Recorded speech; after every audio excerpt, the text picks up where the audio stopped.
Welcome back to the channel, everyone. It's another night. It's another late night with the Gringo, and my son is here. How are you, buddy? I'm back.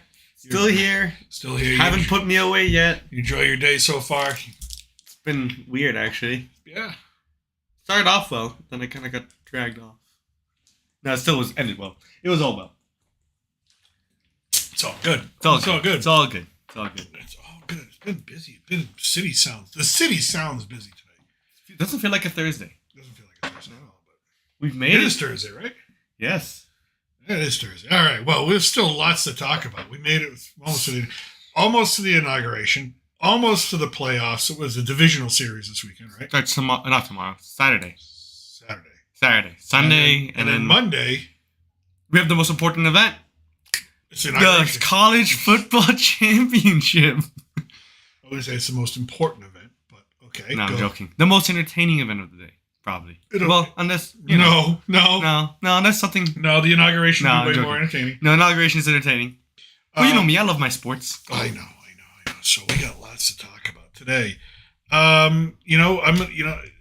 I hate to start out this way, but it is what it is, and we are going to start out this way. But let me get to the appropriate screen here. Couple of people that passed that, kind of enjoyed their work over the years. First off, Mr. Baseball, Bob Uecker, Brewers announcer. If anybody's ever seen Major League, the film Major League, you know who Bob Uecker is. And anyone who grew up my age in the 80s that were watching, I don't know if it was Miller Lite, Bud Light, I totally forgot, but he was in these beer commercials, and they were hilarious. He himself is funny. He's in the Baseball Hall of Fame as an announcer. He's probably one of the greatest to ever do the job, and listening to him call baseball was always just fun. He just made baseball fun. He's part of my childhood growing up. He's part of movie history, just a bit outside, tried to corner and missed, just those one-liners that he quipped during Major League, just awesome. And 90 years old, so it's a good life. He led a good life, and 90 years old, may we all get there. He had a short playing career. He earned the moniker of Mr. Baseball and honors from the Hall of Fame, died at 90. So the team announced. So rest in peace, Mr. Bob Uecker. It's a pleasure not knowing him personally, but Uh, knowing him from afar. Yeah, it was a pleasure listening to him call games. Yeah. It really was. And, the guy who just enjoyed baseball as much as anybody. And you know me and you know my son, baseball's our game. We talk a lot about football because it's football season, but God, So- I can't wait for spring training. It's like a month away. yeah, it's all about baseball for us. The video game we're playing right now is still MLB The Show. So it's just we love baseball. But in movie news, another death to announce at age 78, so a little younger, still 78. Respectable. Respectable. David Lynch, director David Lynch. Now, most of you are going to know him from Mulholland Drive or the show Twin Peaks. If you've not seen Twin Peaks, I'm not sure where it's streaming. I know it's streaming somewhere, whether it's Netflix or HBO Max. It's streaming somewhere. Talk about avant-garde TV, and it was a hit for that first season. It was a massive hit. Who killed Laura Palmer? An amazing show. I rewatched it probably 9 months ago. I rewatched it, and it was still amazing to me then. And Blue Velvet, the famous scene with the guy with the gas mask, and I'm forgetting his name right now. But anyways, it's just strange, surreal. I guess you know what they use it in the title, surreal. That's the best way to put it, surreal. The Elephant Man. Talk about a movie that would make. Now they're remaking The Elephant Man. Now the original Elephant Man shot in black and white, stars Sir Anthony Hopkins as the Doctor. The Elephant Man. Talk about a heartbreaking movie based off of somewhat of a true story. And if you don't know The Elephant Man, go ahead and Google it, and you'll see what I mean by heartbreaking. Just you can get an idea of what it might be about. But it is with deep regret that we, his family, announced the passing of the man and the artist David Lynch. We'd appreciate some privacy at this time, of course. So it was announced on his official Facebook page. There's a big hole in the world now that he's no longer with us, Lynch's family said. But as he would say, keep your eye on the donut and not on the hole. It's a beautiful day with golden sunshine and blue skies all the way. So he's worked with, countless actors and actresses over the years. Isabella Rossellini was one of the actresses that comes to mind. He worked with Nick Cage, and I think it was Wild at Heart was the name of the movie. Very it's almost like when you watch that, it's like his sort of surreal acid trip take on the Wizard of Oz. That's the only way I can describe that movie. So worth the look. His stuff's worth the look. Definitely Twin Peaks. If you're looking for something to binge watch, it's only a season and a half. And when you get to when you get to the reveal of the killer and all that, the show does go downhill. And it only lasted another half a season. They canceled it because it was amazing. It was just this juggernaut of a TV show in the late 80s and early 90s. Juggernaut. I mean, just huge. But confused people are like, "What am I watching?" But they couldn't stop watching it. The backward talking midget with the burning playing cards. It's been parodied. His stuff is parodied in Family Guy, Simpsons. You name it, it's been parodied. So, yeah, you're not going to get another film from David Lynch or another piece of work from David Lynch, and that's a sad thing. So, rest in peace, David Lynch. I did enjoy his films. Blue Velvet, I did enjoy. Blue Velvet, I think it was one of the first ones that I watched by him. And man, that kind of messed me up. In the head, that was it. I have to look up the guy's name now, Dennis, because it's gonna kill me. So let me go to IMDb here real quick.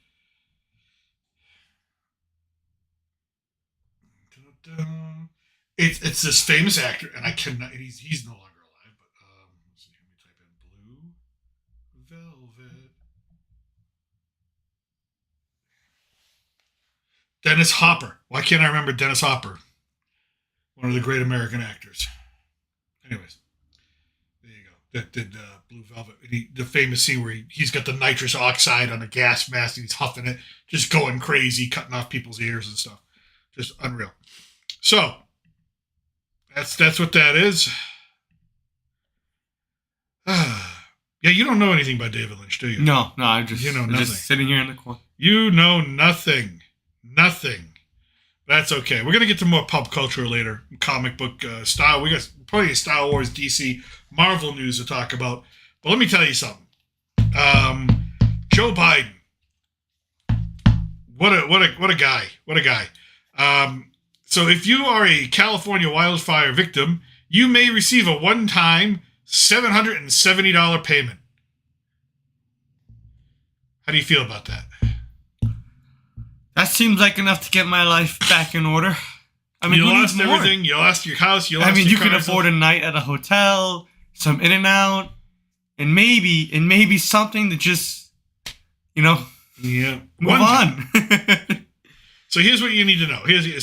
California residents affected by recent wildfires may be eligible for a one-time $770 payment from the federal government, President Joe Biden said this week. The money, called Serious Needs Assistance, provided through the Federal Emergency Management Agency, or FEMA, is generally available to survivors of the first 30 days of a disaster has been declared. Quote, people impacted by these fires are going to receive a one-time payment of $770, a one-time payment so they can quickly purchase things like water, baby formula, and prescriptions. Okay, Biden said during a White House briefing on the federal response to the Los Angeles wildfires. So far, nearly 6,000 survivors have registered to do just that, and 5.1 million has gone out, Biden said earlier this week. So to qualify for the assistance, you need to complete a form, an application online, or call this 1-800 number. Good luck. FEMA is, they must be able to confirm your identity. You or someone in your home must be a U.S. citizen, non-citizen national, or qualified non-citizen. I don't know what qualified non-citizen means, but might be like a citizen who's like... I'm sure Joe Biden has a very liberal idea of what a qualified non-citizen is. You must live most of the year in the area affected by the wildfires. FEMA must confirm you have suffered disaster damage either through a home inspection or documentation. So you just can't call up. You actually have to have FEMA actually document it or something like that. Your application must indicate you've been displaced, need shelter, or have other emergency needs. And you must apply while serious needs assistance is available. So does that mean it could run out? I guess so. This doesn't sound, complicated at all for somebody who just lost their home. This sounds very complicated. I mean, that sounds easy. What are you talking about? No problem. This sounds okay. Who thought of this? All right. there is other federal aid. Another FEMA program, displacement assistance, may help cover costs for up to 2 weeks. This is where you get 2 weeks of housing if you need a home, if your home is uninhabitable following a disaster. The money may be used. That's it. All you get is 2 weeks to stay in a hotel with friends, family. Yep. 2 weeks. 2 weeks. Get your life together. In 2 weeks. 2 weeks. Sounds about right to me. Come on. Meanwhile, the Ukraine getting there. How much? What was the last payment to the Ukraine? What? 5 billion? 5 billion? I think 5 billion? 5 billion in Ukraine? 2 weeks and $700. You know what the real number is? Is 770. The It's real probably number like is it's not 5.1 million. It's not 5 billion to Ukraine. You know what the real number is? What? 3. 3 what? Friday, Saturday, Sunday. 3. And then it's over. That's the real number we should worry about. And just get there. Just get there before he does anything else. Which he's going to do other things. I mean, he's planning to sign what? Over or around 100 executive orders? Over 100 executive orders. Yep. 100. All right. Yep. He wants to Trump-proof his presidency. Good luck to that. See, I need a little tissue here. When the volcano starts spewing ash. Yeah. By the way, we live near a volcano, and it spews ash all the time. And it's not that I'm sick all the time, but ash in the air, it's not a healthy thing to breathe all the time. So we'll see. 3 days left before this lunacy and buffoonery is over with. But have no fear. You just have to call up and say, my house burned down to get your 770. And have them come look at it. Jesus. I mean, talk about just, what a slap in the face. You got more during COVID. You really did. You got more during COVID. And I think that's a shame. But speaking of President Biden, the thumbnail has him in it. Late Night with the Gringo, episode number, I don't know if I changed it. Did I change it to episode 27? I think we're 27 or 20. I think. What did 27 I or 28. I'm not sure. What did I change it to? Yeah, 28. I did. I changed it. I did. I did good. I did You did good. I did good. You did it. So, every president gives a farewell address. Some of them are better than others. I think the two of the most famous farewell addresses I've ever heard, or not heard personally, Eisenhower's, Dwight D. Eisenhower, when he left office, extremely famous. He got a guy who was the supreme commander of all Allied forces for World War II, helped defeat the bad guys from Germany, right? Because you can't say that word on YouTube. I didn't know that. I found it out. You can't say that. You're not supposed to say the N-word. The Germany. I can't say what. That N-word too. That N-word. The Germany N-word. I was like, yeah, you shouldn't. Ever. Gringo, have you looked at yourself in the mirror? I have. Anyways, so he warned about the military-industrial complex when he left office, Eisenhower. And he's someone who should know. It's like, hey, the military-industrial complex is taking over the country. Beware. You gotta fight against it. This guy was a general, so he knows what he's talking about. And then Nixon's farewell address after he left office when he resigned in disgrace. So, I wasn't expecting much. And I'd be honest with you, I didn't watch this live. I watched it after the fact because I just didn't want to waste my time at the moment to watch him anymore and just listen to him. But apparently, according to Joe Biden, the future holds for America an oligarchy. And what he meant by that is just this group of super rich people taking over the country. So, which is really laughable coming from Joe Biden. Because I'm pretty sure if he's pointing a finger at the super rich, he's pointing at Mark Zuckerberg and Elon Musk and Jeff Bezos, who've all kind of turned their back on him and donated money. Even Tim Cook from Apple donated $1 million to Trump's inauguration, right? So they're all trying to get along, go along, and get along. But it's laughable because if I remember correctly, it was the Biden administration who would call up Mark Zuckerberg and tell him to censor material. It was the Biden administration that, had George Soros and all those billionaires behind them funding all their wants and needs and programs and elections. So for him to sit there and say there's this, and then, of course, let's not forget about the rich in Hollywood who were firmly behind Kamala, firmly behind Joe Biden. So let's not just forget about them. So it's laughable that he's sitting here and he's now pointing a finger saying, you got to be careful with the next guy and the oligarchy and the rich and the elite. When he used the rich and elite, the only thing is he failed. They failed. It's just the rich and elite. Trump just did it better. And that's the problem. I think that's the problem. You know, he can't get it through his head that he didn't do it better. He failed. So you got that.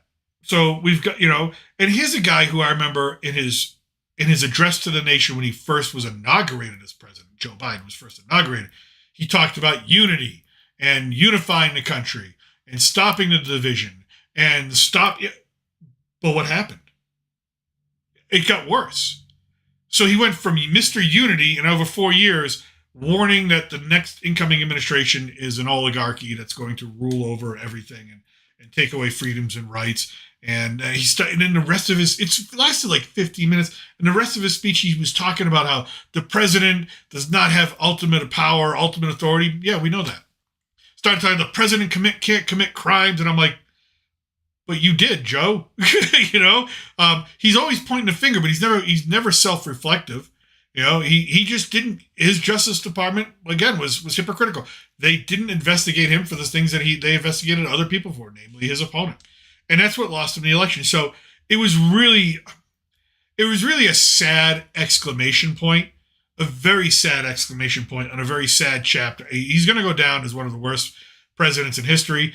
And again, you know, everybody has their opinion. My bona fides are, I'm schooled academically in history and politics.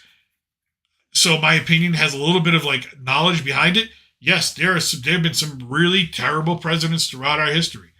Joe Biden, I would, you know, maybe I'm prisoner of the moment right now, but I put him top 5, one of the worst top 5 presidents of all time. He definitely makes top 10. The argument is, does he make top 5? He doesn't make number 1. That's for sure. All right. I won't put him as number 1, but he definitely, I think, makes top 5 for the damage done to the office. And that's really what I look for. The office of president was not used presidentially. It was used for social engineering. It was used for personal gain. It was used for a lot of, you know, for political lawfare. And when you diminish the office, you could be a mediocre president, but if you treat the office and the title with respect and dignity and don't stain it while you're there, you've done something good. And unfortunately, Joe stained it, and he stained it in the eyes of a lot of Americans, which is why he lost by a landslide. It was a landslide, and I think so many people are in the dark or just in denial about it. You know, say, oh, it's 50-50. No, it wasn't 50-50. This is a landslide. It make no bones about it. It wasn't a Reagan-esque landslide. It wasn't a Nixon landslide. But it was a landslide. So, you know, that was his farewell. He'll be there on inauguration. I don't even know what he's doing this weekend besides signing executive orders. I think that's all he's doing. That's all he's doing, right? I think he's one of the worst just because of this very, I call them senior moments.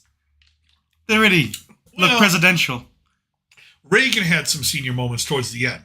Sure, but like this was like throughout his entire presidency. Personally, I think Reagan was faking it, just as like strategy wise. But anyways, yes, his senior moments. He had a lot of senior moments, but I think you're right, and he didn't. He never kept his word. I mean, you can look at what he said before being elected, early on during his presidency, and then look afterwards and be like, he never kept his word. He never kept. Well, I mean, he kept his word in a couple things, like, you know, he wants to attack fossil fuels, things like that. But, you know, just simple things like, I will. How many times did he get on camera and say, I will not pardon my son?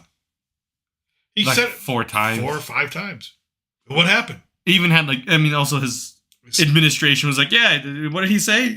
What he said. Yeah, his press secretary said it. So, I mean, it just doesn't look good. It does, yeah, it doesn't look good. The fact that, you know, and it's just like he's lying to himself. And it's really sad. It's actually sad.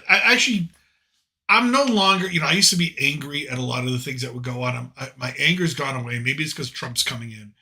And I'm more sad. And I'm actually sad for him because he wasn't up to the job.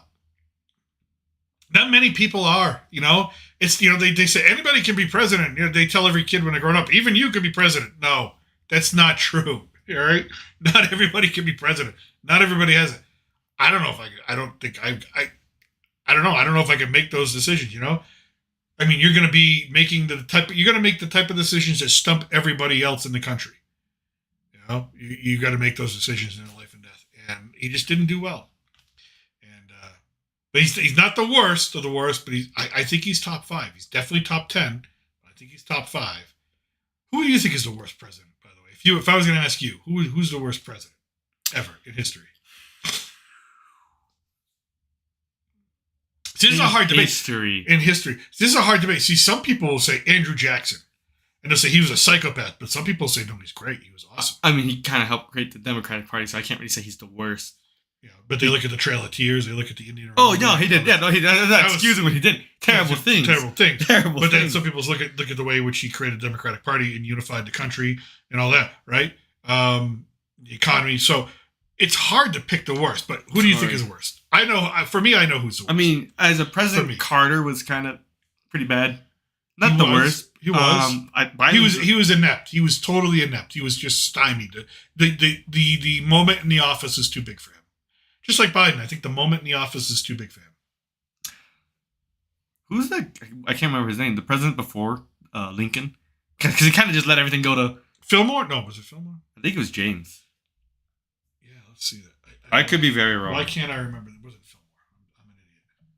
So 13th president. I believe so. No. Yes. 14th. 14th. 13th.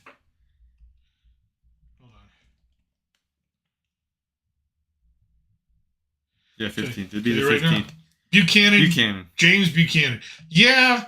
I mean, you can't really the guy let the Union fall apart. He did let it fall apart, yeah. I don't think you can really get a pass. Yeah, that's pretty bad. I think he wins. That's pretty bad. Or who's the guy who died of pneumonia a month after getting elected? It was like the third or fourth, fifth president, I think it was. No. He was literally like the 11th president. Really? Yeah, something like that. Oh, William Harrison. Henry Harrison, yeah. Or Henry Harrison, I'm sorry. William Henry Harrison, yeah. Yeah, because he got pneumonia because he stood outside for hours giving his address in the rain and the cold in Washington, D.C. when he was elected. For me, I put Buchanan top 5. It's not number 1. For me, number 1 will always be Nixon. And Nixon did a couple of good things. But he indiscriminately bombed countries we weren't at war with. And he did it without congressional oversight or authority. And he murdered innocent women and children. And he knew it. Innocent women and children. The damage and destruction he did in Laos and Cambodia. Nixon? Yeah. Yeah, I mean, that's pretty bad. I mean, the indiscriminate bomb. There was one day where he dropped more bombs on Vietnam than all weaponry ever dropped before. If you take up all modern warfare in U.S. history. So it's just, and like I said, we weren't at war with Laos. We weren't at war with Cambodia, but he bombed them thinking the North Vietnamese were using those as routes to get in and out and sort of like get around everything. Which they were. Doesn't mean we should bomb them. But there was innocent civilians there. And they didn't, But that was just a time where the domino theory, we really just did not know what to do with ourselves. So, and not defending us. And then Watergate. I mean, Watergate, you want to talk about political lawfare. You want to talk about He turned parts of the FBI, the CIA, and the National Security Council. He turned parts of that into a surveillance program, personal surveillance program against the Democrats. And a lot of the stuff, I mean, and he destroyed evidence or he erased evidence that was, the Supreme Court told him, hey, you need to give this over, and he erased the evidence, and he denied. He put the country in such a constitutional, bad constitutional crisis that it was difficult. It took a long time to get back because after that you had Ford, who no one ever elected. You want to talk about a president no one ever elected? Ford was never elected, right? Mm-hmm. He was a House of Representatives. He was a member of the House of Representatives. Then Nixon, who was going to be impeached, but before Nixon got impeached and before he resigned, before being impeached, Nixon's vice president, Spiro Agnew, resigned because of tax fraud, income tax fraud. So now you got Nixon without a vice president. So then they so the House of Representatives vote for, according to the Constitution, can vote for a new vice president. So the line of succession. Well, they vote for Ford. I'm not sure how they got to Ford, but they vote for Ford. So Ford's the new vice president. So no one in the country's elected him. So then Nixon resigns. Ford becomes president without having to win an election. Crazy, right? So you don't think the country's going to survive after that. I mean, it was pretty hard. Yeah, it was pretty rough time. And then you go from Ford to Carter. Thank God the rebound with Reagan. And that's why Reagan was so, I think, people love Reagan because he brought America. Like, it was so depressing of a time to be an American and look at your government and just realize there's just nothing going on. But that's what this guy reminds me of. He reminds me of just like, he doesn't make me like, when I see him, I'm not like, I'm proud to be an American. You know, it's like, I don't get that. I was always explaining to people in Europe, was like, why do you guys elect him? Granted, they were happier with him than Trump, but they're like, why did he win the primaries? Yeah. They never understood that. And that was just really hard to explain that. Because you really couldn't. No, there's no way to explain it. It's like, so, but again, it's why a the sad... senile man? I was like, I don't know. Yeah. I don't know. A sad exclamation. Now, he never mentioned Donald Trump yesterday, but we know who he's talking about. What did he say? Instituting as powerful forces trying to reshape the pillars of society. No, that's what you tried to do, buddy, and you failed. An oligarchy is taking shape in America of extreme wealth, power, and influence that literally threatens our entire democracy. Well, look to your former boss, right? Who was a senator. Pretty sure wasn't a millionaire when you're a senator, but probably did make millions as a senator because he was corrupt, right? Then he becomes President Obama, right? He's one of the richest people to stop being president. I mean, he's got Bill Clinton, hundreds of millions of dollars. Barack Obama, hundreds of millions of dollars. I'm pretty sure presidents don't get paid hundreds of millions of dollars in salary, but somehow they end up with that. Isn't like a $400,000 salary they get? Yeah, so you want to talk about the extreme rich and whatnot. Walter Powell literally threatens our entire democracy, our basic rights. What our basic rights, like being able to go outside, being put into quarantine when we don't want to be. You know, so let's talk about basic. I don't want to wear a mask. I don't want to get a jab, but you were talking about basic rights, freedom, and a fair shot for everyone to get ahead. No, you don't have a fair shot to everyone get ahead because you know what? You instituted DEI. That's not a fair shot. Folks, I'll tell you again, and I'll tell you over and over again. The reason why I left Apple was a few reasons, but one of them was DEI. I was tired of trying to implement it. If DEI was such a great, great program, if DEI was so wonderful, why did my bosses have me lie to the people that were my employees about it? You know? So literally, I had to tell a girl she couldn't have a job because the people above me said, we can't hire her because she's blonde, blue-eyed, and white. I was like, really? Okay, she's the most qualified, and everybody thinks she's the most qualified for the position. Nope, can't hire her. She's blonde, blue-eyed, and white. Well, what do I tell her? Because we've already told her she's really qualified. Lie to her and tell her that she still needs to work on some things. Literally, that's why I said, you know what? I'm done. I'm not going to do that. Can't lie. So you want to talk about a fair shot, get ahead for everyone. Sorry about the noise outside. We're right on a main street here, and that truck will go away soon. We must not be bullied into sacrificing the future of our children and grandchildren. You've already done that, buddy, with pissing away all our money to foreign countries. So the guy he's delusional. And I don't know, maybe he doesn't even know what he's reading. Maybe they put something up he doesn't even know what he's reading. And again, I feel bad. I feel bad for him because he made the office of president weaker. He made it less, he diminished it. He just diminished it. Democracy must be defended and be defined and be imposed. Biden said, believing in the idea of America means respecting the institutions that govern a free society, the presidency, the Congress, the courts, and a free independent press. Okay, let's just take, because I think that's important what he just said. I agree with that. You need to respect the institutions that govern a free society. You need to respect the presidency. Well, the Democratic Party didn't because they faked all sorts of evidence and they tried to impeach Trump twice on falsehoods. They came out, they were false. All right, like it or not, whether you wanted it to work or not, they were false.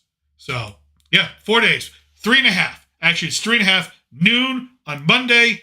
Damn it, yes, Sergeant Carnage. Noon on Monday. So, your party, Biden's party, the Democrat Party, did not respect the office of presidency when Trump was president. The Congress, there's no respect for Congress. Congress doesn't respect them. Congress doesn't respect the people, so they don't deserve respect, all right?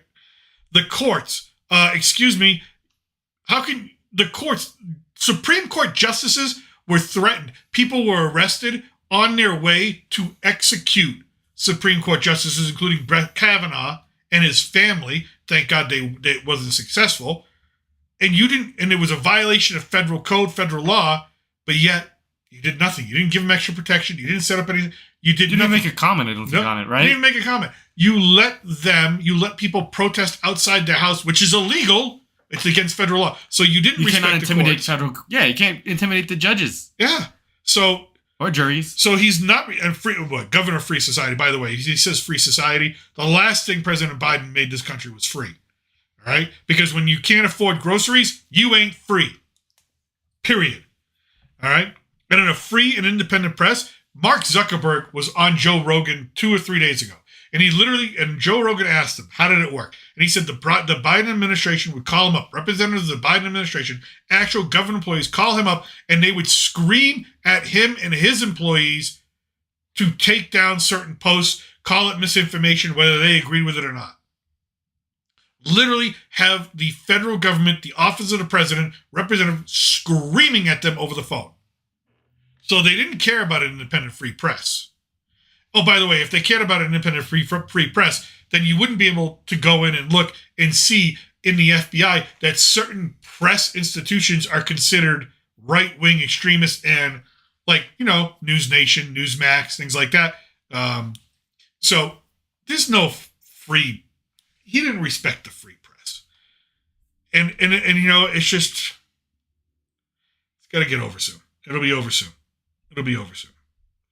But that's what I think about President Biden's farewell address. I think the nation has already moved on from him. I think they're eager to move on from him. I'm eager to move on from him.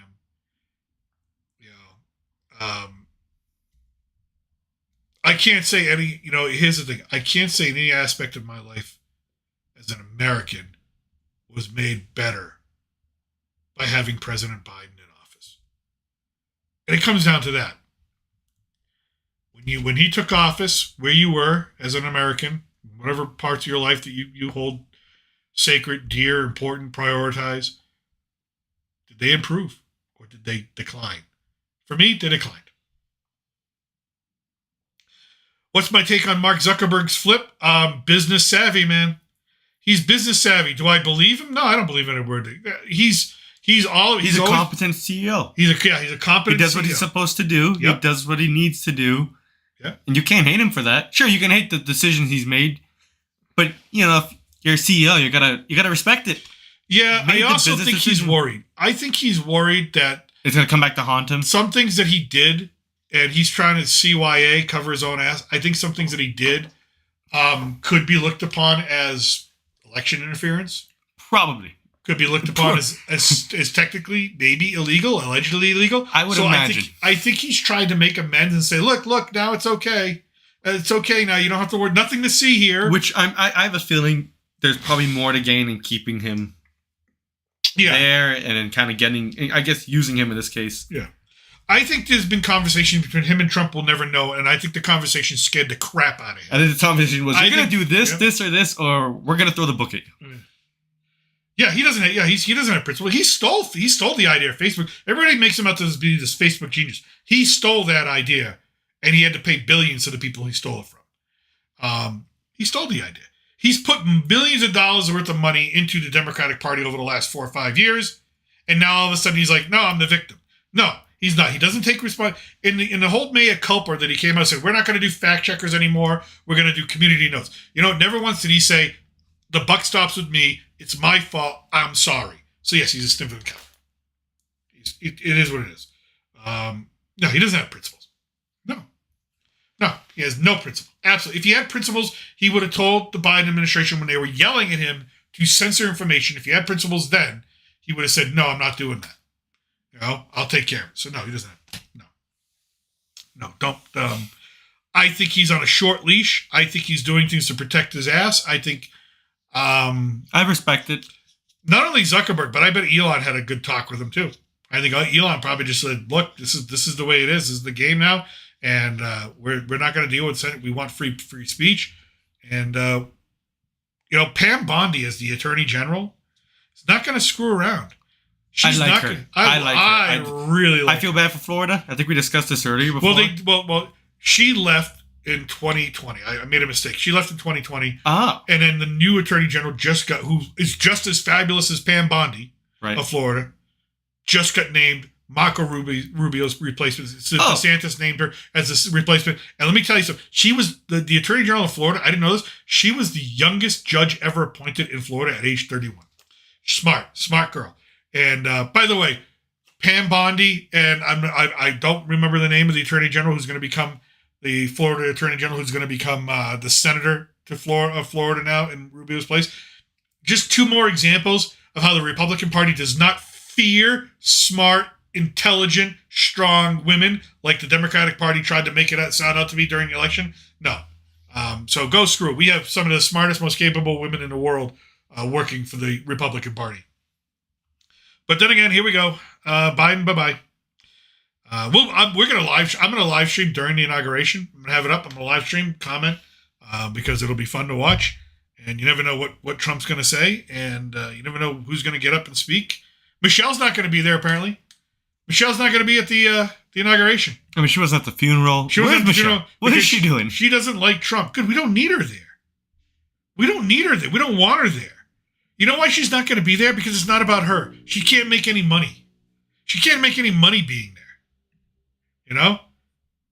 She can't make any money there. And that's good. Don't be there. We don't want you there. You're old news. Your husband and you are old news. You lost in 2016. You tried to defeat Trump in 2016. You couldn't do it. Tried to keep him out of office in 2016. You couldn't do it. You tried to do it again this year. You couldn't do it. Or last year. You couldn't do it. You lost it. You got a nice scotch for the app, yeah, you know. My son might do a cigar. I don't know what I'm going to do. I've got a cigar for like another occasion, but I might smoke it. You might smoke it. Well, I was supposed to smoke it earlier to celebrate, you know. Didn't do that. Yeah. It'll be fun. It's going to be early in the morning here. Oh, it's a little earlier in the morning because if he gets sworn in at noon, it'll be, 11 a.m. here? 10 a.m. here? Yeah, something like that. So, still a good time to have a drink. And speaking of our future president, it appears that, here's the Huffington Post, again, a left-leaning, so just take it for what it is. Donald Trump posts his blacklist online, and critics fear the same thing. Listen, this post is friggin' hilarious. And you know what? You can be mad about it all you want, but it is what it is, and we'll go through it.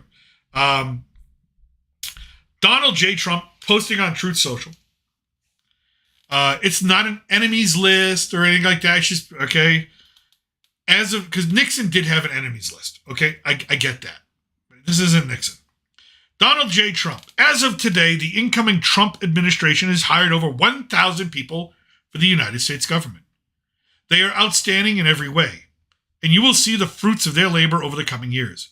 We will make America great again, and it will happen very quickly. In order to save time, money, and effort, it would be helpful if you would not send or recommend to us people who worked with or are endorsed by Americans for No Prosperity, headed by Charles Koch, which is one of the Koch brothers. He's a donor. He's a big donor. Trump didn't want his money, and so you get the donor class that Trump is so fine. If they're part of the Koch brothers, stay away from them because they're already bought and paid and sold.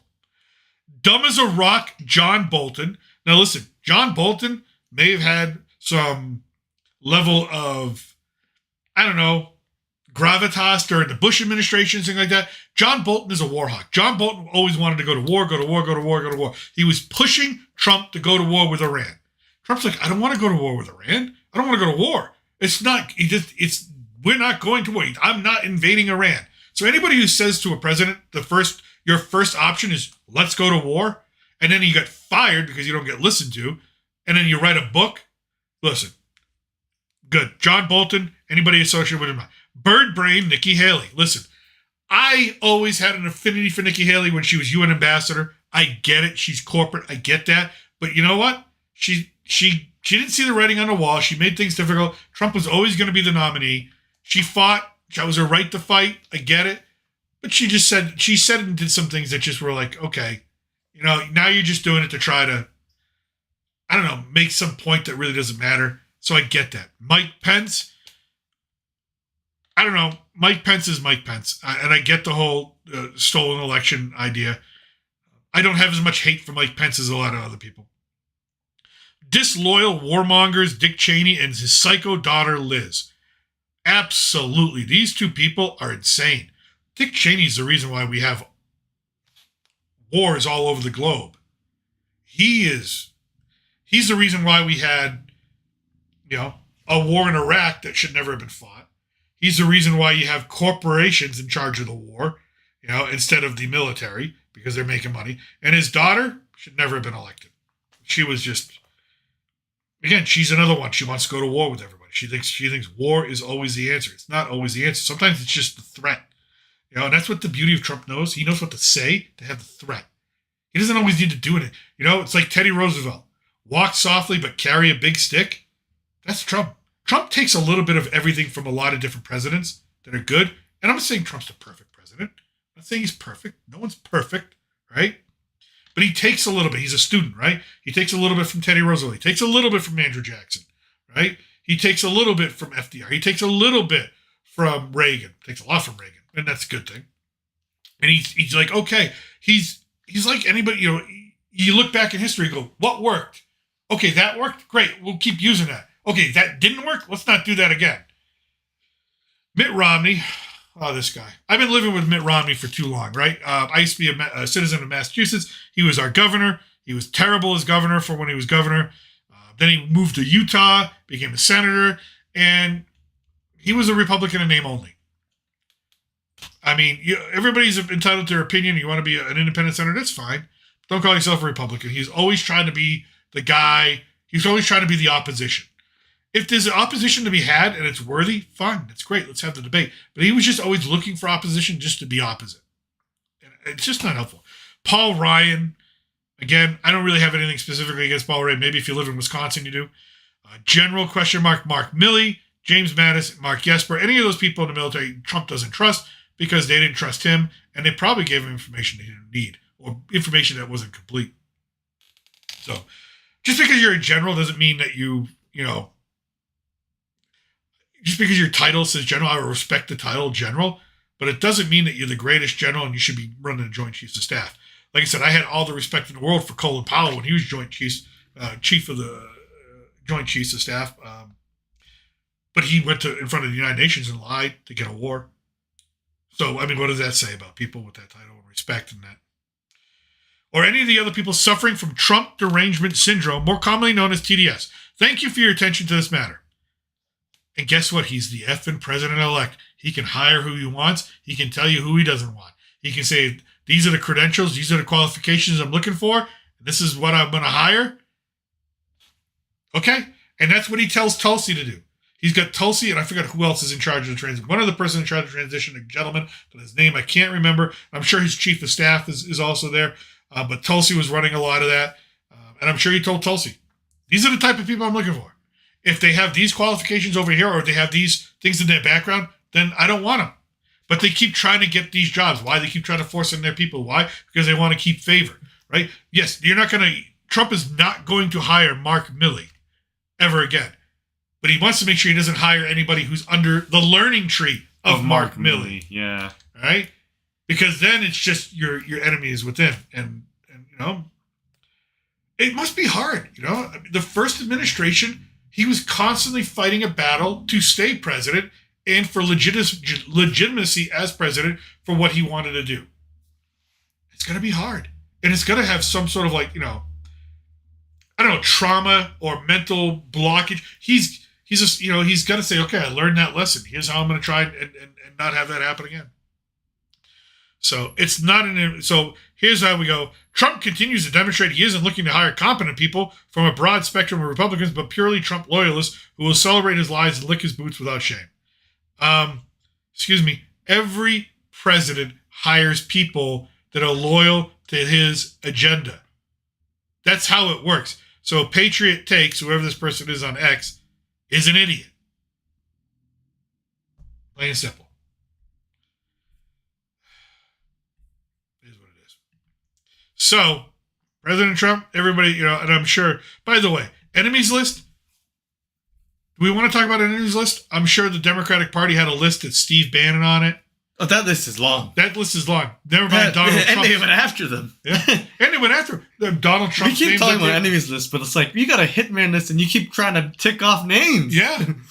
Yeah. I mean, the courts. I mean, for crying out loud, if there was an enemies list, Adam Schiff had it and he was going after it every day as congressman, now senator. Can't believe California hired that guy, elected him. I mean, can you be surprised? I always have hope. You and your hope. Me and my hope. I'm stupid hope. I'm a hopeful person. You're supposed to be pessimistic. Come on. I'm so stupid. All right. Now, I'm not sure what to make of this one. All right. But when I see a picture with Donald Trump, Sylvester Stallone, Mel Gibson, and Jon Voight all together, it piques my interest. I get curious. I was like, all right. Trump names Sylvester Stallone, Mel Gibson, and Jon Voight as special ambassadors to, quote, troubled Hollywood. They'll bring lost business back. Let's not lie to ourselves here, Hollywood. All right, let's have a moment. Yes, Barbie made a lot of money. Yes, Oppenheimer made a lot of money. Yes, Deadpool and Wolverine made a lot of money. Inside Out 2 made a lot of money. Wicked, all that, right? Had a good end of the year in 2024.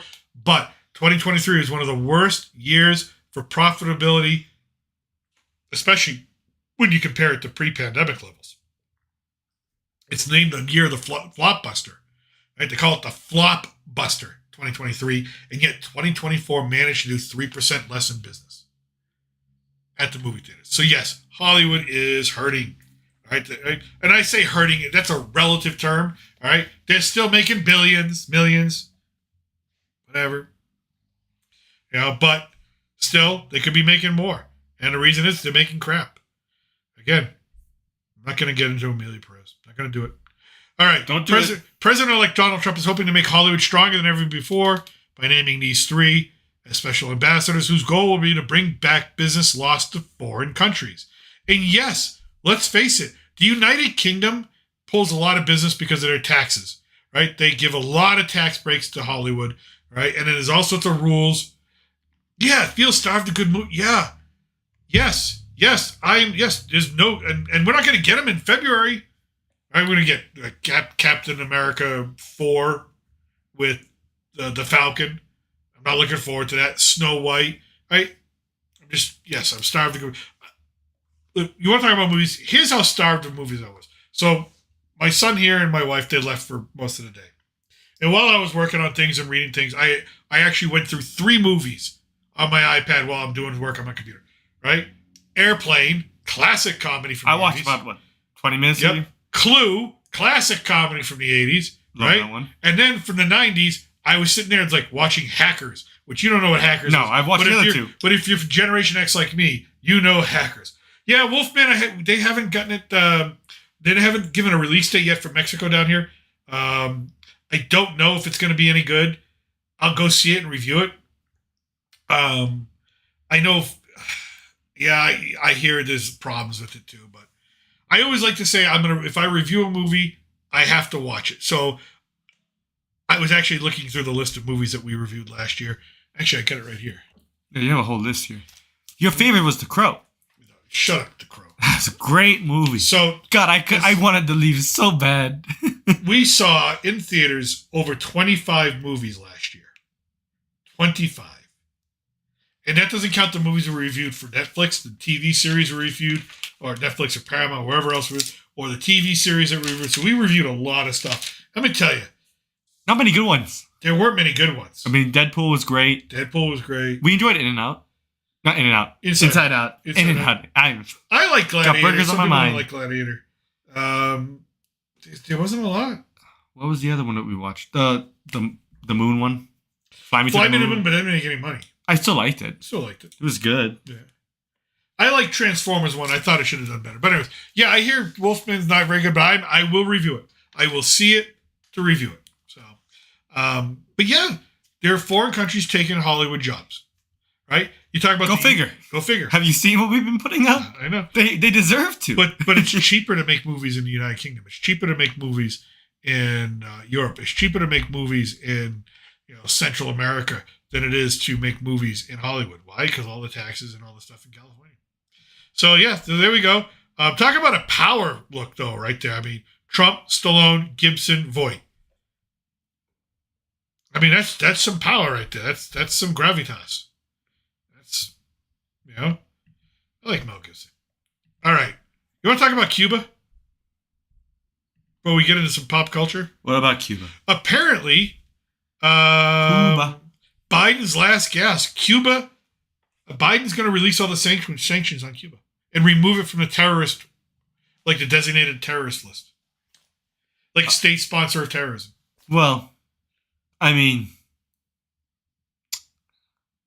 probably unwise to do that in the last few days. This seems like a month build up you got to do. Yeah, hopefully there has been talks behind the scenes that we don't know about. No. No, I think he's just going to do it. Hundreds of prisoners set to be released as part of the agreement that removes Cuba from terrorism sponsor list. Here's my problem. Have you heard of the whole, I don't even know what it's called, where the energy weapons, microwave weapons, and people getting that syndrome where they lose eyesight, they lose brainwaves, they go unconscious, all that. Have you heard about that? No. Okay. No, why would I? So this has been going on for a few years. It's been in the news. And I forget what it's called something syndrome. You know what? Let me look it up here. Something syndrome. Syndrome, embassies. Havana syndrome. That's why, because it started. Okay. Reported symptoms. Okay, I'm going to read what this is. This is again, not an expert at it, but this has been reported in multiple embassies around the world. But it started in Havana.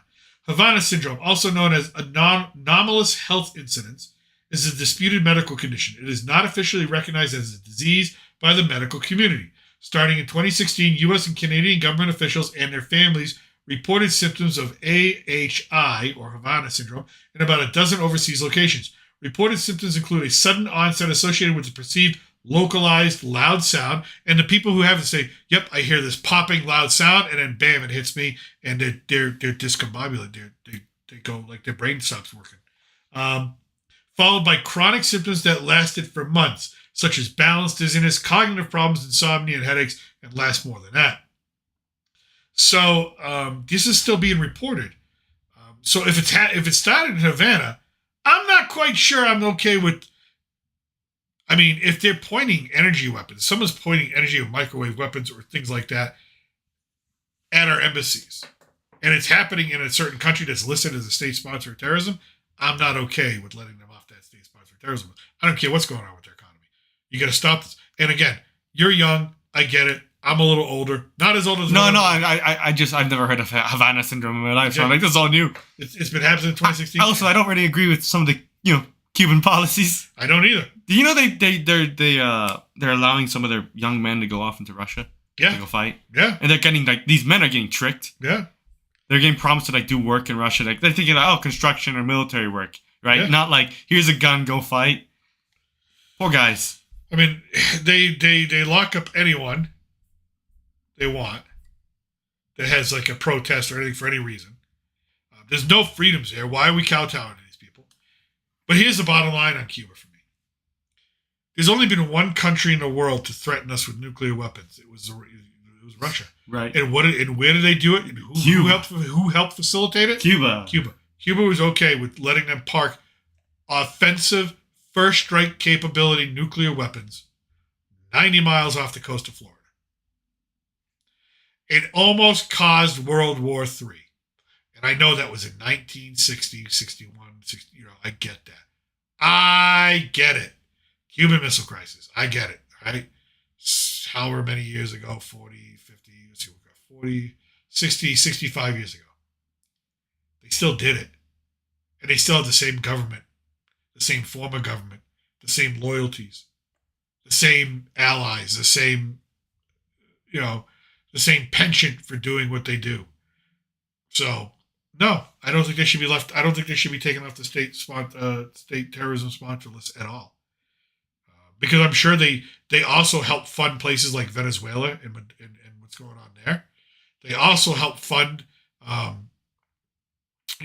socialist and communist insurgencies within Central America, and they have for a long, long time.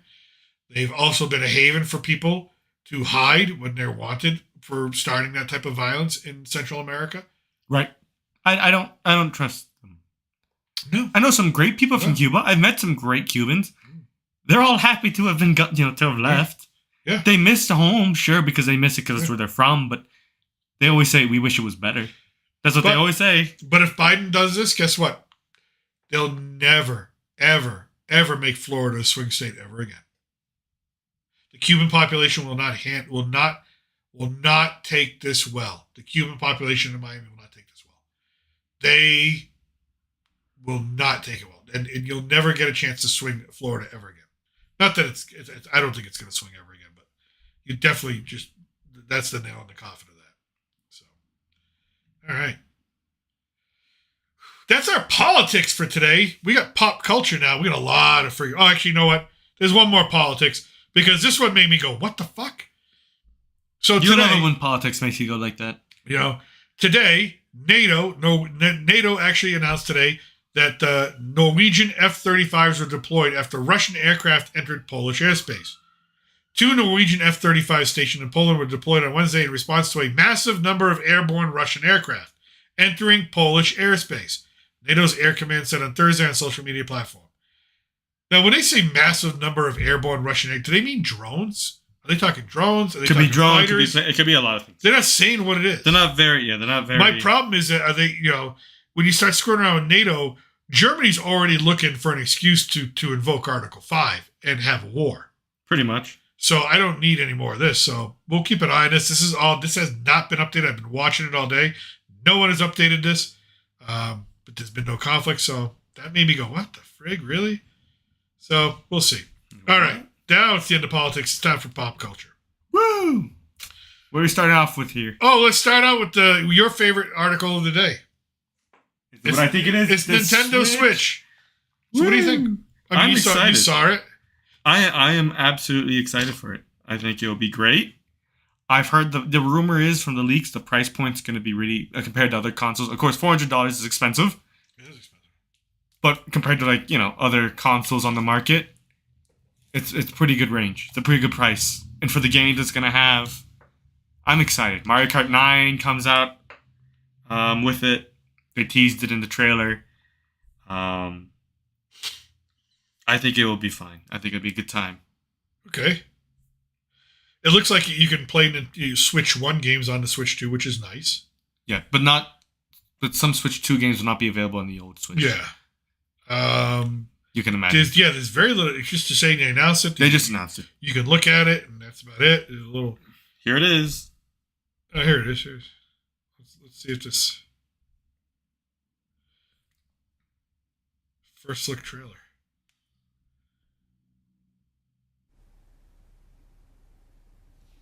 Okay. Looks cool. Looks like a Switch. It's a Switch. Looks like a Switch. Oh, it's bigger screen. It's bigger. Okay. Got a little kickstand. Nice. Plenty of ports, plenty of little buttons. Lots of buttons. A lot of buttons. Okay, good. It's all improved.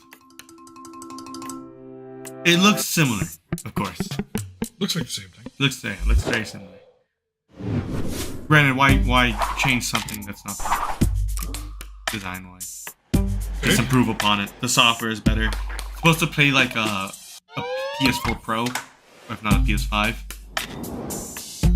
Really, PS5 capabilities? I think it's PS4 Pro, but it could be PS5. I might be misremembering. That's a lot of power now. Yeah. Probably a PS4.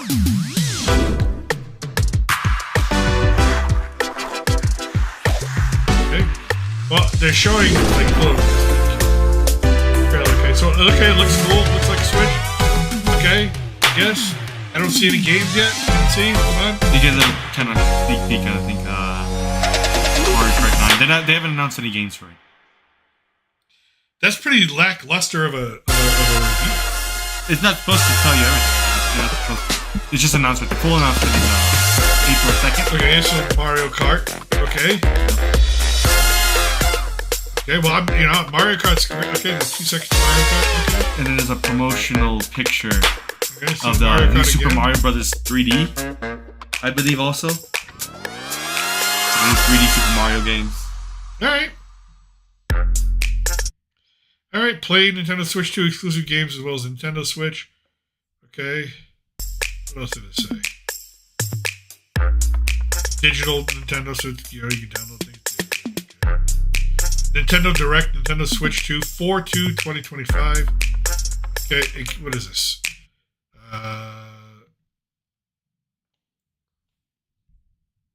Series of hands-on events held around the world. Nintendo. So, hey, maybe they'll have one in Mexico City we can go to. That'd be awesome. I'm still looking for a power cord for my Super Nintendo so I can play that. Yeah, we should probably go find that at the market. Yeah, we gotta find that. Or order it. I mean, if it's got a cool Legend of Zelda game again, I'll think about it. I know your brother's really excited. He's probably gonna get one. I know you'd be excited because of the Pokemon stuff, but I don't know. The last time I loved the original Nintendo. Then we got the Wii when the Wii came out, right? And we played that. You guys were kids, and it's like, okay, the Wii's not a thing anymore, is it? Not anymore, really. I mean, you can still play it if you have it. I love the Wii. I still miss it. It's not a thing. So hopefully they have something cool come out, right? All right, people like Mario Kart. There you go. Yeah, and you're gonna get new Super Mario. Red Dead Redemption 2 is rumored to be on it as well. The Democrats helped me $50,000 for my son. I'll change that back, Daddy. Well, they might take you up on that offer. Be careful with that one. Sounds like a good deal. So, so yeah. I don't know. We'll have to wait and see what the Nintendo's got. But yeah, other than that, hey, here's something that I wanted to ask you about. I've been eating this all my life. So am I gonna die? Red number 3 dye found in many of your favorite snacks. The FDA has finally banned it. Apparently, it's carcinogenous. So I've been eating this stuff my whole life. It's in my medicine. It's in everything I've eaten. I'm just gonna die, aren't I? Yeah, Gringo, I hate to break it to you, but Still found in over 3,000 products like fruit juice, beef jerky, sodas, and even some over-the-counter medications. That's awesome. I'm really excited about that. I'm really excited that everybody else banned it, and then even when they found it caused cancer in rats, they said, no problem, we'll keep it. I'm really excited about this. who wouldn't be? Why is there so much, can't they just, why does it need to be in medicine? So it looks redder? It looks proper. Gotta make it look right. Red number 3 may be linked to behavioral difficulties in children, including attention and memory issues. Renewed efforts to federally ban the additive began the following year, led by the Center for Science and the Public Interest. So California banned the chemical in 2023, while multiple other state legislatures introduced similar bills.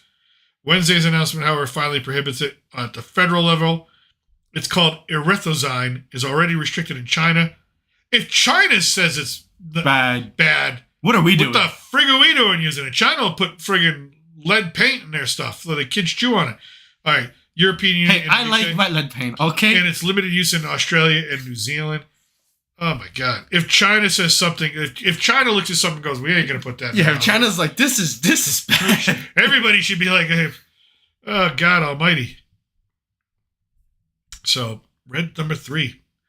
So finally, that is getting. So I don't know what If you're a beef jerky fan, I guess I don't know what your beef jerky is going to look like, but hopefully it looks like meat. Hopefully it looks like food. Hopefully it looks like food. Good food. Yeah. Color often in snacks like ice cream and candy marketed directly to children. Okay. We went after cigarettes and tobacco, but we wouldn't go after the red number 3, chemical. All right. Let's see where our priorities are. Yeah, it's just to make it more attractive. When the function is purely aesthetic, why it's just Aesthetics. Aesthetics. Who doesn't like aesthetics? I like my Maraschino? Cherries, the cherries, right? Maraschino cherries. I like the way they look. Do they look naturally, healthy for you? No. Yeah. No, they don't. They look like they came from a lab, and I like that. All right. You want to hear about Hollywood whining? Do I? Jaimin Hunsu. Who? I had some empathy for Jaimin Hunsu. Okay, Jaimin Hunsu is an actor. You know Great. him. That's it. From Hollywood, an actor. Great description. You would know him. Your generation would know him. Remember in Guardians of the Galaxy, you know me by Star-Lord. The guy, the black guy goes, who? That's Jaimin Hunsu. That guy's cool. I like that guy. All right. Star of Amistad, nominated for 2 Oscars. He's Good guy. He's struggling financially. Aw. What? How? How? That's my first question. How? I feel bad for anybody struggling. I'm gonna guess. Empathetic. I'm gonna guess racism has something to do with it. I was gonna guess gambling, but Okay. that's Jaimin Hunsu is opening up about he's still struggling financially after being nominated for several awards and spending 30 years in the industry. All right, Mr. Hunt. Let's go to your IMDb page, Mr. Hunsu. Let's see, Jaimin Hunsu. Let's look up. Let's look up how many movies. I'll just type in Amistad because it'll bring up his. By the way, Amistad, great movie, hard to watch. Okay. Known for all of this. Okay. Wow. It's just a list and a list and a list and a list. Okay. Known for Blood Diamond with Leonardo DiCaprio, Guardians of the Galaxy, In America, Amistad, A Quiet Place Day 1, Rebel Moon Part 2, Rebel Moon Part 1, those Netflix crappy Star Wars ripoffs, Gran Turismo that just came out. So he did some voice work. Shazam, Fury of the Gods. But how much was he getting paid? Black Adam. I mean, decent. Even if he's getting the industry minimum, he's getting at least probably $500,000. That's what I'm thinking. Let's say he's getting $500,000. I just want to figure out how much money he had. All right. He does some What Ifs voice work for video games, Charlie's Angels, Shazam, This guy's in everything. Captain Marvel, Aquaman. He's doing all these Marvel movies. Okay. All right, let's continue to read. Maybe I'm just being an asshole. All right. The actor recently sat down with Larry Madowo in an interview with CNN where the journalist asked Hunsu if African representation has changed since he first started his career. Hunsu replied, yes, quite a bit has changed. Oh, boy. There you go. Hold on. I'm going to get back to where I was. He added, when I came out with Amistad, I was nominated for a Golden Globe, but they ignored me for the Oscars. Oh, they ignored, so he gets snubbed. Okay. All right, talking about the fact that they thought I'd just come off a boat and off the streets where Steven Spielberg used me for this film. Well, that's kind of what that's what you said. You came out of nowhere. All right. Let's talk. The conceptual idea of diversity and all that, it still has a long way to go. Systemic racism don't change like that anytime soon. So, yep, it's racism. He's been in 30 years worth of movies and making more money than you and I will ever see. It's racism. Over the years, Hudson starred in many films that were considered... Oh, Gladiator. He was also in Gladiator. Okay, yeah, this guy does not deserve Captain to complain. Marvel, Charlie's Angels. Where did this money go? I need to know. Nominated for 2 Oscars. Still, because he wasn't paid as much as one might assume. Okay. How much is that? Wait, still, you blew through all that money. He's not saying. Again, I feel bad for anybody struggling financially, but if the list you've been of movies. Okay, all right. It's all racism. That's all it is. It's poor me, racism. Get the frig out of here. Seriously, let me see if I can do some. Let's see here. How much Hunsu made for Marvel?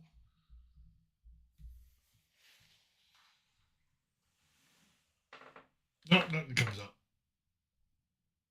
Oh, it's because of my spell check. Let's see here.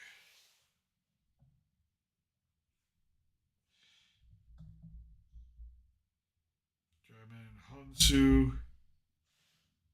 There we go. Nope, still doesn't. How much has John Hunsu made? His TikTok revealed he has a net worth of over 7 figures. All right. 7 figures.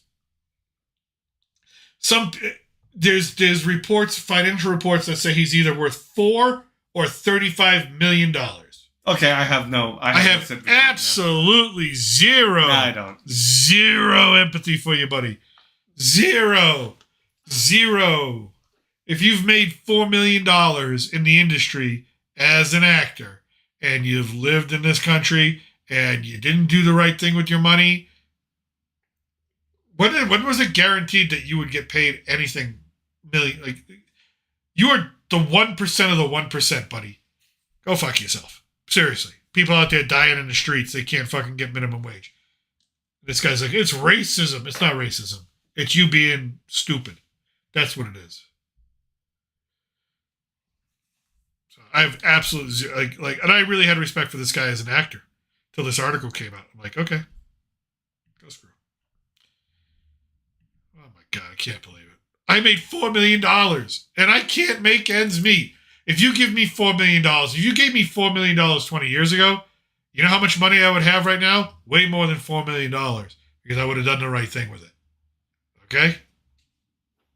I would never say to you, I can't live on. If someone says to you, I can't live on $4 million, they're lying. They're stupid. They're lying or they're stupid. They're lying or they're trying to pull your leg. Yep, they're lying or they're stupid. They're lying or they're stupid. They're lying or they're stupid. Speaking of the Oscars, Stephen King says the Oscars should be canceled because of the fires. What do you think? Do you think the Oscars should be canceled? I mean, when are the Oscars? In a few weeks? Yeah, a few weeks. Yeah. I mean, do we care? Set to take place on March 2nd. Do we really care? March 2nd? Yeah. Who cares? I mean, nothing's going to be rebuilt. The LA is still going to be looking like a wasteland. Yeah, probably a year from now, still, nothing's going to be rebuilt. So they're giving $770 to people. Yeah, you think that's a lot of commitment to you, buddy? I know, but his point is commitment. And I don't agree with Stephen King on a lot of things when it comes to political and social messaging. I really don't. Even though I love his works, I'm a huge Stephen King fan as far as work is concerned. But he does make a point. There should be no glitz with Los Angeles on fire. He's like, what is it going to look like to the ordinary people who've lost everything? And here's the glitz and glamour of the 1% elite coming down the red carpet to have their little special moment. I mean, he's kind of right. It's a really bad optic. It's a really, really bad optic. I think it says more about what's wrong with this country than anything else. You know? I have to agree with him. I think they should cancel the Oscars. I think just give them out. Just give them out online or something like that. You know, just announce the winners online. Say, hey, here's your Oscars. Send it to them. You know, I think that's fair. Or if postpone them, have them in the summer when no one really cares. I don't think anyone's going to care. No offense. I don't think there's really much in the way of people really caring. Do you think many people are clamoring for the Oscars right now? Well, I don't think God, who's winning the gold little man this year? Amelia Perez, the tranny Oscars. That's what they are. Yeah, as the Hollywood Reporter exclusively reported yesterday, 2025 Oscars ceremony is still set to take place on March 2nd. The prevailing sentiment with the Academy's leadership is that the show should go on in a dignified manner that would help to raise funds for and celebrate fire relief efforts.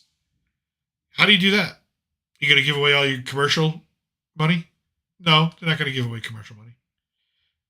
Are the celebrities going to come with their checkbooks and write checks, $1 million checks? I mean, you want to see an effort. You want to see some fundraising. All right? If you're invited to the Oscars, bring a checkbook, minimum $1 million donation because you're all fucking rich anyways. Including Jaimin Hunsu with his $4 million, he can live on $3 million. That's what I would say.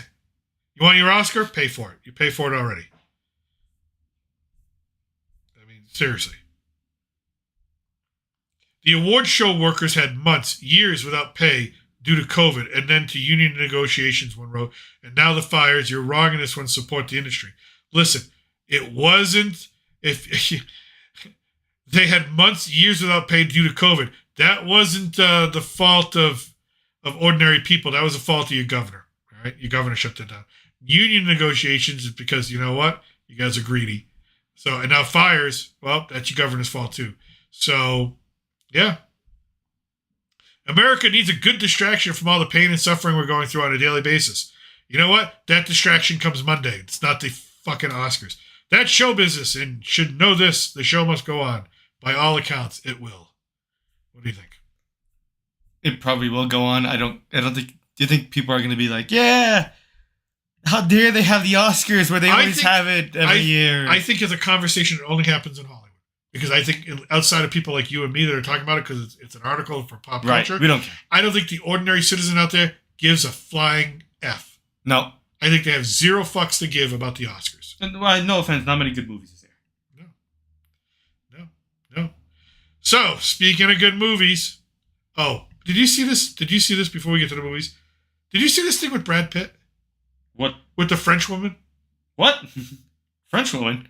Yeah, okay, so I'm going to try to explain What's going on here? I'm really going to do my best to try to explain this. And you have some And it's- explaining to do. And it's not going to really make sense. Okay. So this French woman, married a very rich man. And they were married. But apparently she went on a ski trip and decided that for the ski trip, she would get Instagram so she could post pics of her ski trip. Well, Brad Pitt's mother got in contact with this French woman and said, "You're a lovely person. You're the kind of person that my son needs. He'll really love you," and all that, right? And then Brad Pitt's mother started sending pictures about how Brad is sick. He's in the hospital. The pictures of Brad Pitt lying in a hospital bed, bandages all over him, right? And stuff. And it said that he needs money. You need to send money to help him out because Brad Pitt's divorce from Angelina Jolie has kept all his money locked up and frozen and whatnot. And so this French woman Don't tell me she fell for it. sends $850,000 You're to Brad Pitt's mother. What? Yeah, but it wasn't Brad Pitt's mother. I think I did. It's some guy in like Pakistan or something like that. Dude, he must have been excited for that All right. payday. I mean, let me see if I can get I don't want to, miss country somebody. She's in the French Alps. She was married to like a multi-millionaire and like left him. Thought she was going to be with Brad Pitt. She left him? I think she left him, yeah. Oh, wow, she just got screwed. I mean, she deserves it if you're leaving somebody for another person just because of status. The scammer at first pretended to be Pitt's mother and told her that her son needed someone like me, Anne said in the TF1 show. She actually did an interview. Eventually, Anne began receiving AI-generated photos and passionate messages from the fake Brad Pitt, whom she said knew how to talk to women. $1 million. Almost $1 million. Brad Pitt said, "Yeah, that's I guess a message from Brad Pitt's people. Like, yeah, it sucks. Don't send money to people online. Don't do that. Like, They can't give them, any money. Okay. In an interview with Le Figaro newspaper on Wednesday, January 15th, she regretted that the only thing we're going to remember is that Anne fell in love with a fake Brad Pitt. Now, to begin with, I've never cheated on my husband in my life because I'm a caring woman. Yet I'm she not left crazy him? or corny, or some people say or write on my social networks. So she's like upset that people are saying that she's crazy. Yeah, you're out of your mind. You're out of, you sent 850 grand to somebody you don't know. I'm not going to be careful. Yeah, she's out of her mind. You need help. You need professional help. Let me see here. Also, if you're married to like a millionaire, I think you're already lucky, right? You've won in life. Yeah. And you just kind of took the lottery ticket and said, let me burn it. Yep. Was then married to a wealthy man described in the French media as a millionaire. She's vacationing in the French Alps, skiing, posting pics. And all of a sudden she thinks Brad Pitt's mother out of nowhere is just going to find her. Like, who? Like, step back and think for a second. It sounds reasonable. No? This does not sound Sounds very reasonable to me, Gringo. Meanwhile, on my phone, it's like, let me just check my DMs real quick. Check my DMs, yeah. She's gotten so much backlash that they had to pull the segment from media, but it's all over YouTube now. It's all over YouTube. She also reacted to the backlash, claiming the segment wrongly presented her as a cheater, whereas she felt she was acting out of empathy for someone in need.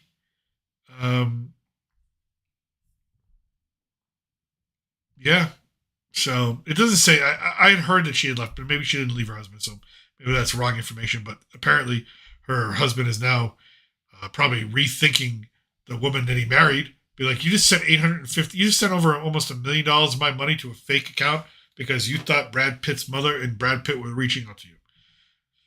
It's time to talk about the ego. Can we not? You don't want to talk about that? The ego.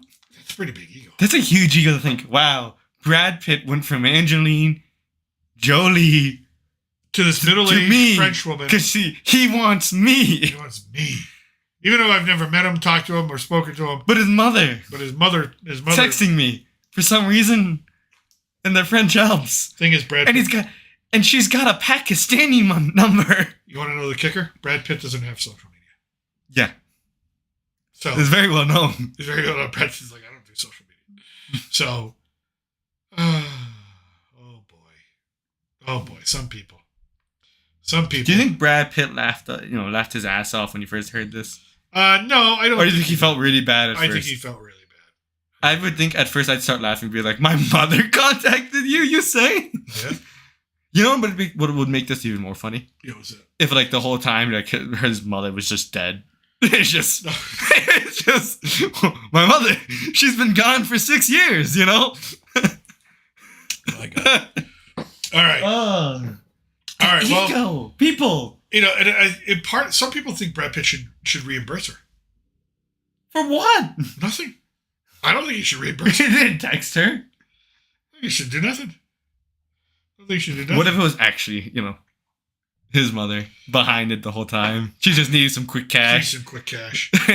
She's fighting addictions, demons. All right. On to our next thing. A lot of people have been talking about this. I love what we're about to watch in a second. And, we might get copyrighted for it. We might not. We'll see what happens.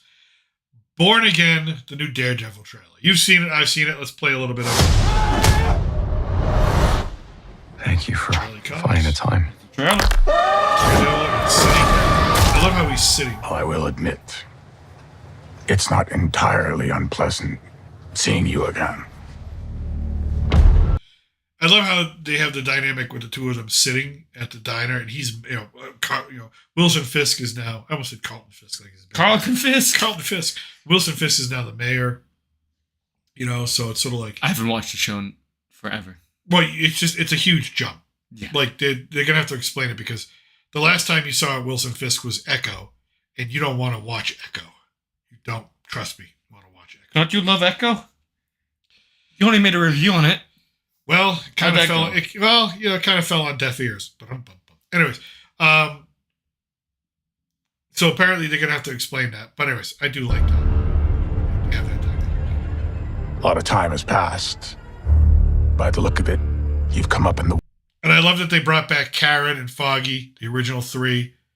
I thought that's great. And the aesthetic looks like the original Daredevil from Netflix. World. Right. I could say the same about you. The mayor Any serves his city. I can see you're not entirely convinced. Yeah, there he is being mayor and all that stuff. So we'll see. Can you blame me? I can't shake the feeling that you're gaming the system. Why did you stop being a vigilante? The line was crossed. It's hard to come to terms with a violent nature. Hating the power it has over us. March 4th. The city can't go. Oh, we got Checked. We got Bullseye. Back. Sometimes peace needs to be broken. And chaos must reign. Punisher. That's right. I forgot. Punisher's in this. You forgot? Yeah, he's only in it for a second. But anyway, so yeah. Am I putting the hatchet down? I was raised to believe in grace.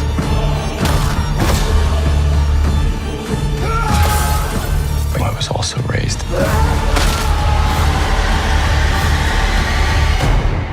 It looks brutal. It does look brutal. I'm kind of with it. I'm with it. Yeah. I'm with it. I mean, you're in Hell's Kitchen. You better make it look like it's Hell's Kitchen. Yeah. All right, let's go back here. He's got all 5 of his helmets here, or his masks. He's got the yellow one, traditional yellow one, which we don't want to see again. If you've seen She-Hulk, that series, we don't want to see that again. He's got the 2 red. He's got the kind of a dark black and kind of a silvery blue. So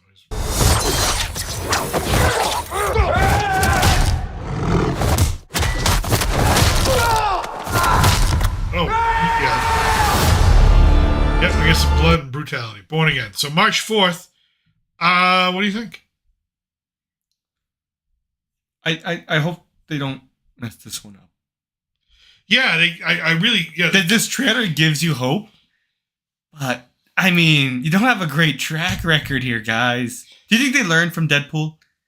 Didn't they learn from Deadpool? Well, this is what makes the money. This was already in the can before Deadpool, right? True, but do you think they maybe saw Deadpool and they thought, okay, maybe cut it? Do you think we're gonna see parts of this show where it's like, okay, that feels like there's supposed to be a bigger part, but they cut it out?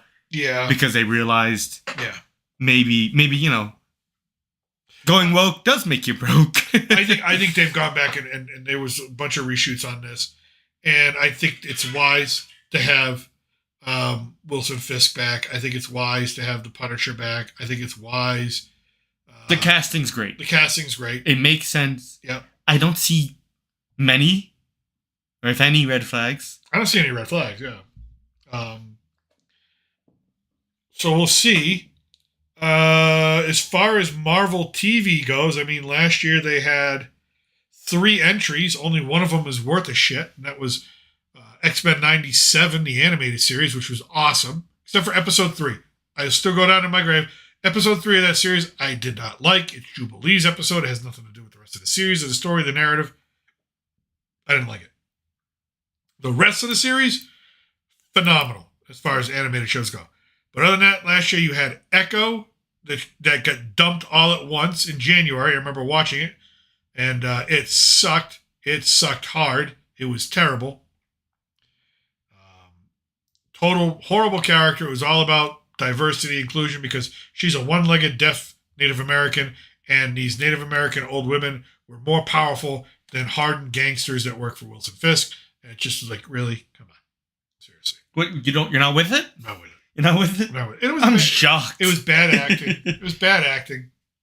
Bad acting. And they knew it was bad. That's why they dumped it all at once. They dumped everything at once so you could watch it all at once instead of saying, okay, we're going to parse it out week by week by week by week. And so then the summer came and you had the animated series, or March you had the animated series, and like I said, it was fine. And then you had to wait all the way until September, October, for Agatha All Along, one of 2 lesbian witches, which shows about lesbian witches. Your favorite TV show after Echo. It made me feel so seen and heard, empowered. That we had the. It was. I remember you were jumping up and down. It might have been one of the worst written shows I've ever seen. Yeah, honestly, I don't know what they were thinking. And here's the thing. I pray it could have been great. I was actually, if you go back and see videos of me like about the trailer, when the trailer came out with the announcement, I was like, I'm excited for this because I'm a huge fan of the magical portion of the Marvel comic book universe. So I thought, and I knew Agatha very well as a character, Scarlet Witch, Doctor Strange, all that. You didn't have to change them to actually make something good. You had a lot going for you already. Yeah, and I thought to myself, okay, it's during Halloween. This could be great. This could be scary. Maybe monsters, ghosts, things like that. We're really going to get creepy with it. And it was middle-aged women drinking wine. It was horrible. It was horrible. It made no sense. Your favorite... Zero sense. Favorite part of it was the wine drinking. I had so much hate from people that were like, you don't understand. I'm like, oh, I understand. Like, you just hate. I'm like, no, I wanted to, like, I was like... You were excited for this. I was excited. It was just such and you got punched in the gut. Yep, So Daredevil's got a lot riding on it. I think Daredevil's got a huge amount riding on it. I think if Daredevil comes out bad, or if it's not received well, Marvel's got to go rethink a lot of different things, even though they're already rethinking a lot of different things right now. Just go make another Deadpool. I mean, literally. At this point, yeah. At this point, just pack it in. But anyways, okay. Let's see here. What else there, buddy? Oh, we got Star Wars. Oh, God. Oh, we got Star Wars. I normally am excited when I hear Star Wars, but when it comes to the news, well, you know what, James Mangold is very busy. First, he's got the Swamp Thing standalone DC Gothic horror movie that he's doing. So, okay, James Mangold, who did Logan, but he also did Indiana Jones and what was the last one he had? The Dial of Destiny. The Dial of Crap is what it was. So, hit and miss. He did Ford versus Ferrari. That was good. That was a good movie. That was a good movie. So he's capable. So I think he'll be all right. But he wants it to be a standalone. He doesn't want it to be connected to the greater universe. He just wants to create Swamp Thing as a character and make it as a horror. I'm like, okay, I can get down with that. Not everything needs to be friggin' connected to everything.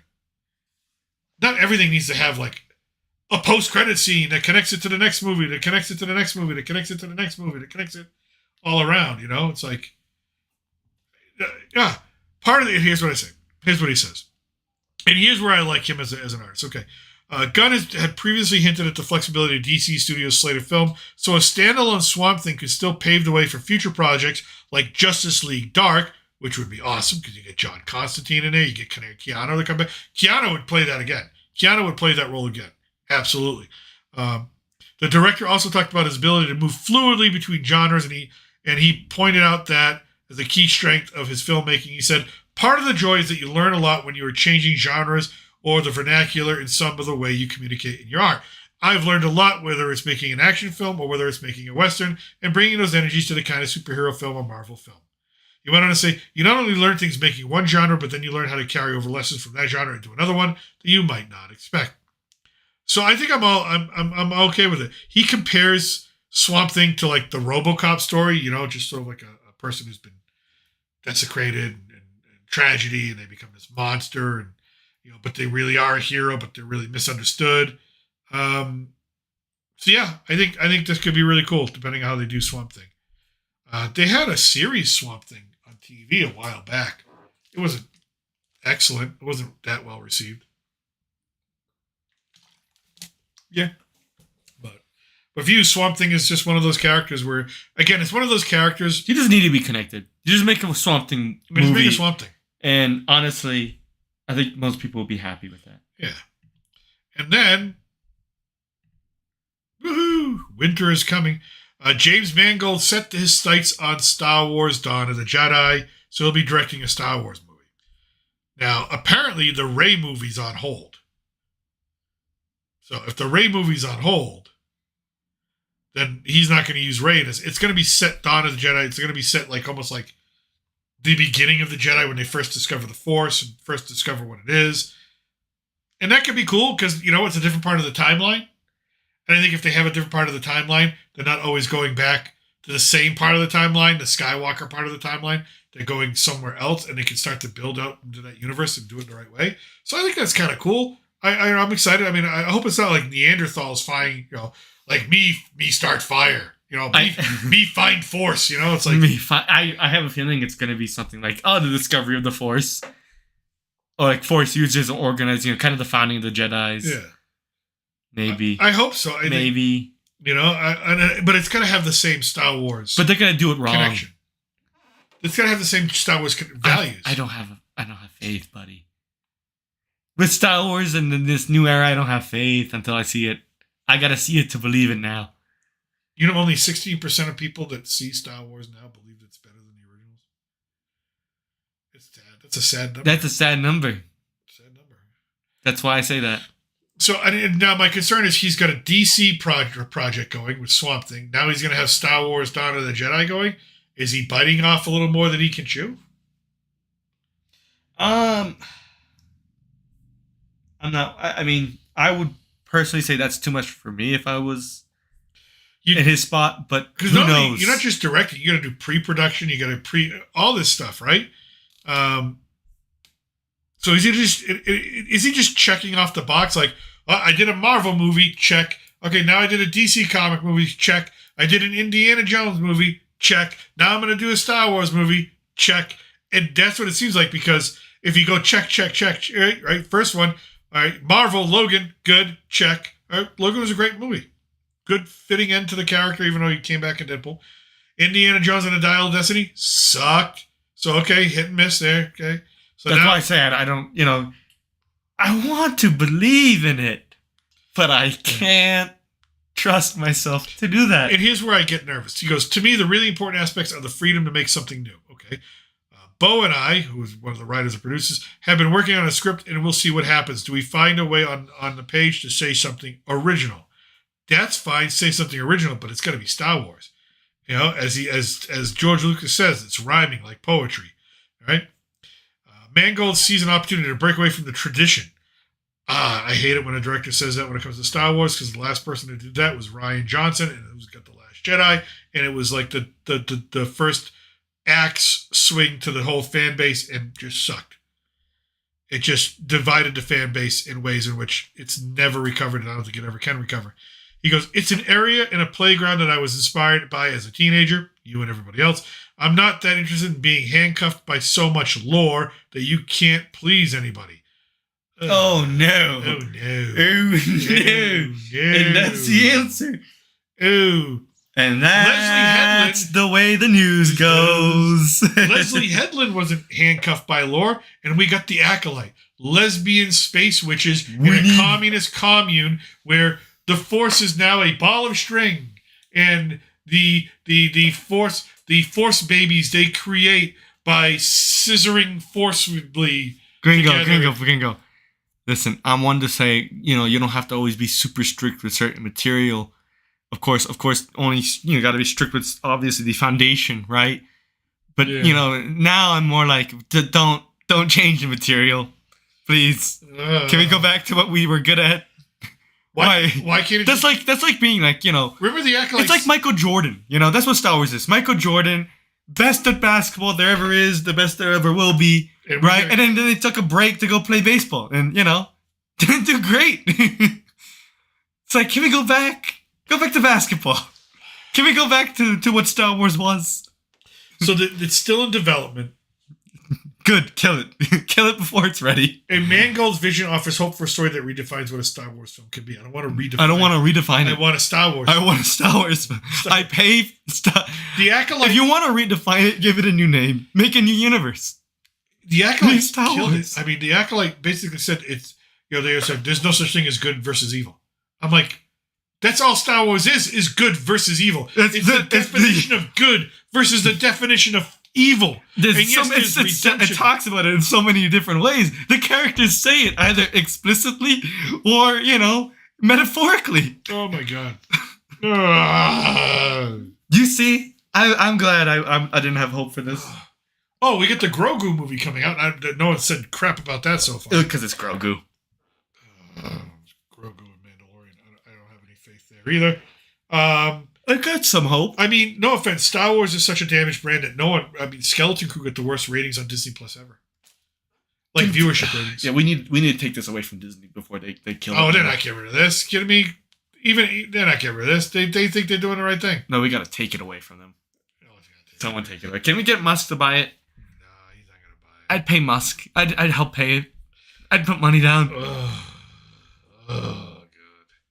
Killing me, Smalls. You're absolutely killing me. Can we just move on from sadness? So Star Wars is just something that really is near and dear to my heart, and so Star Wars needs to be. Star Wars is good versus evil, and if it's not good versus evil, it doesn't start from that point on, then it's not Star Wars. That's how Lucas set it up. That's how he, I mean, you had clearly underdogs, good guys, Force users, Jedi that were there for specific reasons. Sith, Empire, bad guys that do horrible things.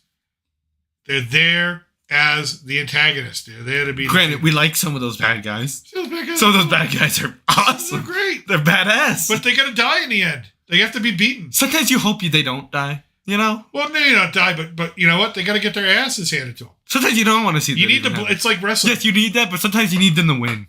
They need to blow off. That's why you love Empire Strike Back so much, because they win. It's not that they win. It's just it's such a good story. It's such a good story, but they also win. But it's so different. Everybody says Empire is their favorite. For me, Star Wars, the original, A New Hope is my favorite. Oh yeah, no, New Hope is A New Hope is my favorite probably. Well, and then obviously I grew up with the prequels also. Yeah. So Revenge of the Sith. Revenge of the Sith is probably maybe my favorite or second favorite. Yeah. So that one always kind of sticks in. I love the special effects, the CGI, the opening scene. Yeah. God, nostalgia. It's a good movie. If you're gonna make a Star Wars film and you're not starting out from good versus evil, then you're not making a Star Wars film. It's not. Exactly. You're making something totally different. You're making something dressed up as Star Wars, and we don't need that. And if you're gonna make something called Dawn of the Jedi, where they tells a story about where the Force came from, and then you're gonna be like, I'm not gonna be handcuffed by existing lore. That you're dealing with lore. That is lore. That's the genesis of the most powerful element that goes through the entire narrative of Star Wars, the Force. You're going to deal with its creation, its founding, its discovery, whatever, however you want to put it. Then you're dealing with lore. Right. And if you say, well, I'm not going to be handcuffed by lore, then okay. Then what is it? What are you doing? Yeah. Why are you choosing to go to that specific point? Go just make a standalone movie about some bounty hunters and smugglers, or maybe a Jedi in the middle of the timeline somewhere, instead of going to the direct beginning of the Star Wars. I don't mind if you're gonna explore the the inner turmoil of becoming a Jedi, your personal desires and all that being thrown away. Sure, I wouldn't mind having that being like the pinnacle point of Sith and kind of creation of Sith. Yeah. I wouldn't mind that because at least that fits the lore. Because like there's a dilemma there. Yeah, but I don't want you to like ruin the story or the integrity of its universe. It's like saying I'm going to make a movie about the Book of Genesis from the Bible, the first book of the Bible. But I'm going to make some changes. Paul, you got it wrong, Peter. Just take a step back. I got the keys now. I got the 2 keys. Yeah. I got the funny hat and I got my question stamp. And trust me, you're gonna be raising this in a moment because you're gonna have plenty of questions. Yeah, it's like I'm gonna film the movie about the Book of Genesis, but I'm gonna change the way in which God created the world. It's like, no, it don't work that way. You can't change this. It's written down for a reason. This is whether you believe this is the do not touch area. This is the leave alone. Yeah. The many wars have been fought about this point. Yeah. So it's just when you say I don't care about the lore, I don't want to be hanging by the lore. So, but yeah, there you go, and there we go. So that's Star Wars news. So, but like I said, just we got lots to look forward to. You know what? I'm optimistic. We got football this weekend. We've got an inauguration on Monday. We live in a country where you can get tacos anywhere you go. True. Isn't there a security risk at the election? I heard. I know there's always security risk, but somebody made an article and I thought. Somebody did. I think Valuetainment or David Peter, whatever the guy's name is, did a podcast and he was like trying to drum up that headline, but I've not seen that picked up anywhere. I'm going to go with there's going to be plenty of military. I was going to say, I don't think anything's going to happen. I think it's fine. They took, someone took a shot and then someone tried to take another shot. I think we learned. Yeah. I think we learned very quickly. Yeah, I think so. It's going to be cover the windows and cover the roofs. So tomorrow's Friday, so we'll stream again tomorrow night, and we'll stream again on Sunday night and Monday night. So it's cool. We always take Saturday off. Yeah, and we got football. We got good football too. We got what? Is it actually Sunday's a good football. Is it Sunday the good football? It's football. I don't. When did the Ravens and Bills play? Isn't that Sunday? That's a good game. I want to watch that game. Dude, you asked me this stuff. Like, I read it, but I'm old. I forget stuff. You got a computer right here, Gringo. Dude, I'm going to be 50. I forget things. Gringo. Dude, you're lucky I know who you are still. You all right? Sometimes I do wonder if that's you just the way me. it is. Anyways, we're going to call it there. We've had an awesome stream. Thank you very much to everybody. Thank you for all the comments, the likes, and all that. Really appreciate y'all. But we'll see you all tomorrow night and same time. And Little Gringo, what do you got to say? Adios, buenas noches. From somewhere south of the border, salud a huevo.